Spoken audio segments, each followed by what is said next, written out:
Bismillahirrahmanirrahim. अस्सलाम वालेकुम ninth class. I hope you will be fine. Ninth class आज हम फर्दर डेफिनेशंस पढ़ेंगे.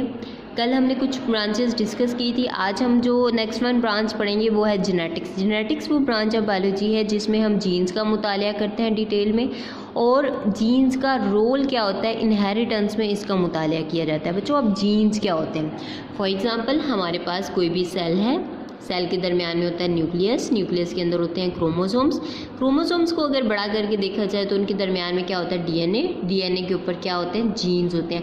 ये जीन्स के ऊपर सारी की सारी इन्फॉर्मेशन होती है कि एक जानदार किस तरह का होगा, उसकी हाइट कितनी होगी, उसका कलर क्या होगा, वो कितना इंटेलिजेंट होगा. सारी की सारी ए टू जी एक जो जानदार होती है, कोई भी जानदार जो होता है उसकी इन्फॉर्मेशन इन जीन्स के ऊपर स्टोर हुई होती है. तो बेटा ये जीन्स का आप लोगों को पता चल के अब इनहेरिटेंस क्या होती है. इनहेरिटेंस बोलते हैं विरासत को. एक नस्ल से खुसूसियात जो दूसरी नस्ल में मुंतकिल होती हैं उनको क्या कहा जाता है बच्चों? इनहेरिटेंस. तो जीन्स का इनहेरिटेंस में क्या रोल होता है इसको हम जेनेटिक्स में पढ़ते हैं. अब देखें, ये मिसाल के तौर पे हमारे पास अगर देखें इंसान में क्या होता है कि एग के में 23 क्रोमोसोम्स होते हैं और स्पर्म में 23 क्रोमोसोम्स होते हैं. जब एग और स्पर्म्स की क्या होती है फ्यूजन होती है, फर्टिलाइजेशन होती है. अब देखें जब इसके पास 23 हाफ नंबर ऑफ क्रोमोसोम्स आ रहे हैं, इसका मतलब कि हाफ नंबर ऑफ जीन्स जो हैं, हाफ जीन्स जो हैं ये मदर से आ रहे हैं, कुछ जीन्स जो हैं हाफ ये किससे आ रहे हैं? फादर से आ रहे हैं. जब इनकी फ्यूजन होती है तो इससे 46 क्रोमोसोम्स वाला एक नया सेल बनता है जिसको क्या कहा जाता है? एम्ब्रियो कहा जाता है. और एम्ब्रियो वो सेल होता है जहाँ से ज़िंदगी क्या होती है? शुरू होती है. अब इसमें क्या होता है कि जीन्स जो हैं जब मिलते हैं, ये नेक्स्ट जनरेशन में जब ट्रांसफ़र होते हैं तो जीन्स का किस तरह से इनमें रोल होता है, ये किस तरह से क्या होता है एक्सप्रेस होते हैं, इसको हम लोग इनहेरिटेंस में पढ़ते हैं. देखें ज़रा, the study of genes and their roles in the inheritance is called genetics. कि जीन्स की स्टडी और उनका जो इनहेरिटेंस में विरासत में रोल होता है इसको क्या कहा जाता है बच्चों? जेनेटिक्स कहा जाता है.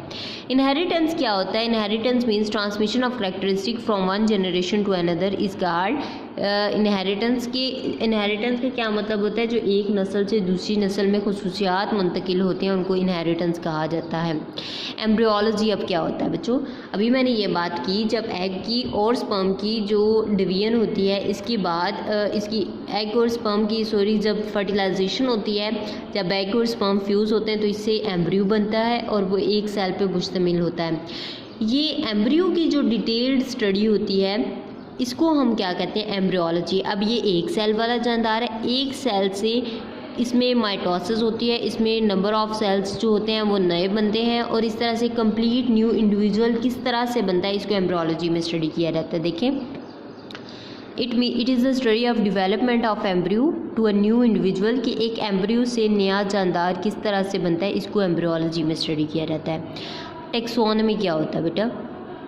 टेक्सोनमी वो ब्रांच ऑफ बायोलॉजी है जिसमें डिफरेंट अशिया जो होती हैं उनको नाम दिया जाता है और उनकी क्लासिफिकेशन की जाती है डिफरेंट ग्रुप्स में और सब ग्रुप्स में. इसको क्या कहा जाता है? टेक्सोनमी कहा जाता है. मिसाल के तौर पे जैसे आपके पास से हम लोगों ने 3 मेजर ग्रुप्स बनाए हुए हैं, मतलब वो जानदार जो कि अपनी खुराक खुद तैयार करते हैं उनको हम पौधे कहते हैं. ये उनको हमने नाम दे दिया, उनको हमने प्लांट में किंगडम प्लांटी में हमने क्या कर दिया? क्लासीफाई कर दिया.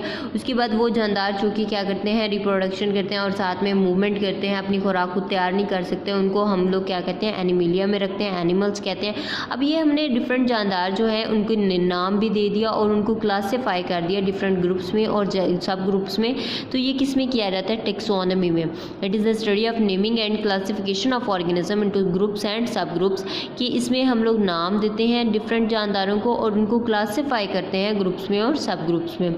नेक्स्ट देखिए पैलेंटोलॉजी. पैलेंटोलॉजी क्या होती है? It is the study of fossils. अब फॉसिल्स क्या होते हैं बेटा? मिसाल के तौर पे जैसे आपके पास डायनासोर्स हैं, आपको पता है वो सारे के सारे डायनासोर्स इस दुनिया से ख़त्म हो चुके हैं. अब हमें कैसे पता चलता है कि डायनासोर इस तरह के थे, उनकी स्ट्रक्चर ये था, वो खाते ये थे?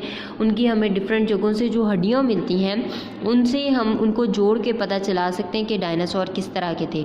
तो जो उनकी हड्डियाँ मिलती हैं, बचा कुचा मवाद मिलता है, है उसको क्या कहा जाता है, fossils.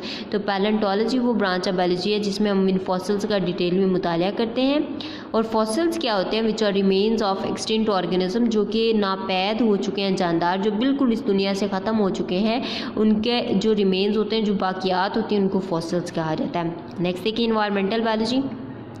It deals with the study of interaction between the organism and their environment, कि इसमें ये वो ब्रांच ऑफ बायोलॉजी है जिसमें हम लोग ताल्लुक़ को स्टडी करते हैं जानदारों के दरमियान और उनके इन्वायरमेंट के दरमियान जो ताल्लुक़ है उसको डिटेल में स्टडी किया जाता है। नेक्स्ट सोशो बायोलॉजी है, ये ब्रांच ऑफ बायोलॉजी है जिसमें हम सोशल बिहेवियर को जानदारों की स्टडी करते हैं, जो कि इस और उस सोशल बिहेवियर के ज़रिए जो सोसाइटीज़ बनती हैं इनको डिटेल में स्टडी करते हैं। This branch deals with the study of social behaviour of animal that make the societies. Branch में हम सोशल बिहेवियर ऑफ एनिमल्स को स्टडी करते हैं जो कि सोसाइटीज़ बनाते हैं। नेक्स्ट पेरिस्टोलॉजी, ये वो ब्रांच ऑफ बायोलॉजी है जिसमें हम पैरासाइट्स की स्टडी करते हैं। और पैरासाइट्स क्या होते हैं, वो जानदार जो कि एक जानदार के पास रहते हैं, उससे खुराक लेते हैं, उससे रहने की जगह लेते हैं, लेकिन इसके नतीजे में इसको नुकसान पहुंचाते हैं। देखें, parasites are the organism that take food and shelter from the living host and in return harm them, कि पैरासाइट वो जानदार होते हैं जो कि खुराक लेते हैं, रहने की जगह लेते हैं अपने होस्ट से और उसके नतीजे में उसको नुकसान पहुँचाते हैं। स्टूडेंट्स, इन तमाम तरह डेफिनेशंस को आपने याद भी करना और प्रैक्टिस भी करनी है। स्टे ब्लेस्ड, अल्लाह हाफिज़।